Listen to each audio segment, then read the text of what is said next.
Olá, quinto ano, tudo bem com vocês? Vamos lá para a nossa revisão do segundo bimestre, né? O que a gente viu lá no segundo bimestre? Nós aprendemos um pouquinho mais sobre as interferências culturais que nós temos aqui no Brasil, né? As interferências africanas, europeias e indígenas, né? A mais forte, acredito que seja a africana, né? A gente tem uma cultura afro-brasileira, né? Ela influencia não só na nossa arte visual, como também nos nossos costumes, na nossa música, na nossa comida, na forma como a gente fala, certo? Alguns termos que a gente utiliza na nossa fala são termos africanos, tá? Que foram trazidos pelos escravos e aqui permaneceram, ficaram, certo? Então, nós estudamos algumas músicas, né? A primeira, Lu do Maré, é uma música, né, que é quando os escravos, eles são tirados, né, lá da África e são trazidos à força para o Brasil, né, para serem escravos. Aí tem toda uma questão de uma apreensão, que eles falam que eles não sabem se eles vão ser queridos como lá eles eram, né. E aí a gente tem também aqueles outros 3 trechos, mas esses 3 trechos vocês não precisam se preocupar, tá? Nem com os instrumentos, também não se preocupe com instrumentos musicais, não vai cair na prova, a gente não vai ver, tá? E aí a gente entra nas artes visuais, que é o que mais está focado na nossa prova, tá? As artes visuais afro-brasileira, né? Nós temos aqui a interferência eu apresentei para vocês, né? A apostila nos apresentou a interferência de 3 artistas, né? Quais são esses 3 artistas? O mestre Didi, a Niobe Xandô e também o Aleijadinho, correto? Então, o mestre Didi, a gente sabe que o mestre Didi, ele é um afro-brasileiro que foi iniciado na religião deles desde muito cedo.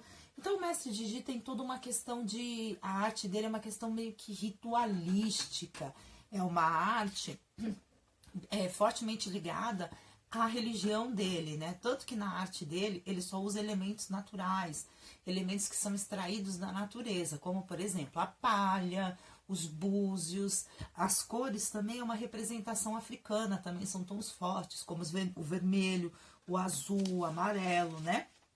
O mestre Didi, ele já faleceu, né? A gente viu que o mestre Didi faleceu, mas ele deixou ali, ele viveu ali em Salvador e por ali ele deixou muitas das obras dele, né? Que é uma interferência totalmente africana, tá? Não só na arte visual, como também na religião, tá? Nós vimos também a paulista Niobe Xandô, né? A Niobe Xandô, ela não começou a pintar desde pequena, tá? Ela já começou a produzir arte quando ela já tinha uma certa idade, né? E como que ela começou a produzir? Ela morava próxima a uma escola e ela ficava observando a entrada e a saída daquela escola. E foi a partir daí que ela começou a se desenvolver no mundo da arte. Até que ela passou a ter uma influência também africana, que foi a questão das máscaras africanas, né? Então, a Niobe, ela sai do desenho figurativo e ela entra num desenho de grafismo. Ela começa a utilizar muito grafismo, muitos símbolos, tá? Letras, é o que ela compõe a obra dela, correto? E também dentro de uma matriz africana, correto? E depois, nós vimos também nós vimos o Aleijadinho, né? O Antônio Francisco Lisboa, Aleijadinho de Minas Gerais, que ele vem como representante do barroco brasileiro, né? O barroco brasileiro é na verdade, o Aleijadinho, ele é filho de uma escrava com um arquiteto português, né? E aí o que acontece? Então, o Aleijadinho, ele conviveu ali com aquela arquitetura do pai, aquela coisa ali. Então, com o passar do tempo, o que ele começou a fazer? Ele começou a ir para as igrejas e ele começou a esculpir, né?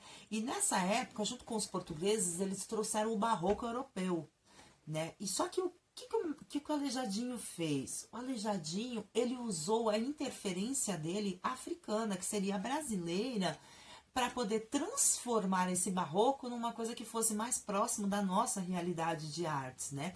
Por isso que a gente fala o barroco brasileiro, né? Que foi isso que o Aleijadinho fez na maioria das suas peças, né? Lembra que nós conversamos, o Aleijadinho, no período em que o Aleijadinho produziu as obras dele, não existia, os artistas eles não tinham o hábito de assinar as peças, né? Então, a obra do Aleijadinho, ela pode ser muito maior do que a que a gente conhece. Como que é feito esse reconhecimento? Pelos traços do Aleijadinho. O Aleijadinho tinha traços que eram marcantes nas esculturas dele, como, por exemplo, os detalhes das barbas dos personagens que ele esculpia, né? Aquele queixinho cortadinho. Lembra que nós vimos tudo isso durante as nossas aulas?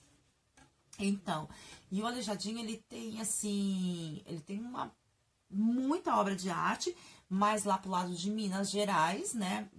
Inclusive até onde fica o Santuário de Bom Jesus do Matozinho, que fica em Congonhas, Minas Gerais, que é onde ele produz lá os 12 profetas, né? Que ficam bem na frente, que fica rodeando toda a igreja, né? E ele também, uma das obras também dele que é muito conhecida é a Via Sacra, né? Seria a Paixão de Cristo, onde ele esculpiu cena por cena, só que aí a Via Sacra é diferente dos profetas, por quê? Os profetas, eles foram esculpidos em pedra-sabão, né? Tanto que eles ficam, né, no templo, né? Eles ficam do lado de fora da igreja.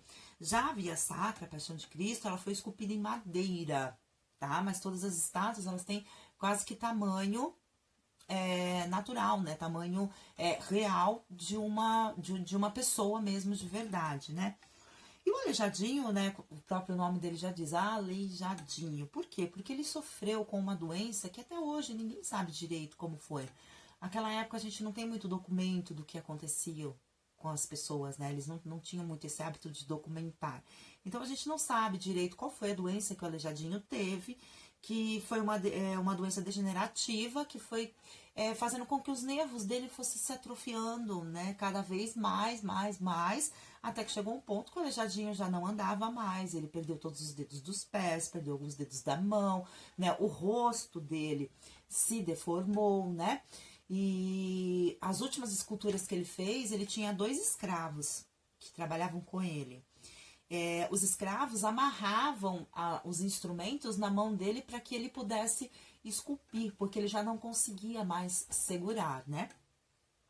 Mas mesmo assim ele ainda deixou uma obra muito grande mesmo, tá? O Aleijadinho, ele viveu aqui no Brasil entre 1730 a 1814, mais ou menos. Não se sabe direito qual foi a data de nascimento do Aleijadinho, né? Porque ele era filho de escrava, né?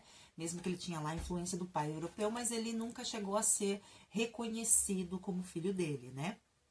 Então a gente não sabe direito, mais ou menos a data, direito a data. A gente sabe assim mais ou menos por cima a data dele. E eu também mostrei para vocês uma imagem do Aleijadinho. Só que o que acontece com essa imagem?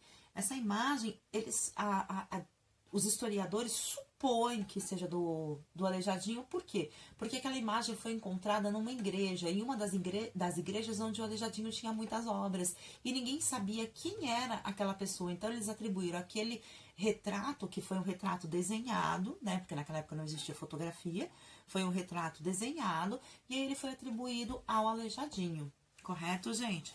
Então, olha só, para a prova, aqui nesse segundo bimestre, foca nos artistas plásticos, tá? Nas artes visuais, tá? Tanto do mestre Didi, como da Niobe e do Aleijadinho, ok? Não se apega muito à música e a instrumentos musicais, não. Tá bom, crianças? Quando eu postar esse vídeo, ele vai com mais algumas instruções para vocês com relação às provas, à prova também, tá? Com relações aos conteúdos, ok, gente? Obrigada, até a próxima!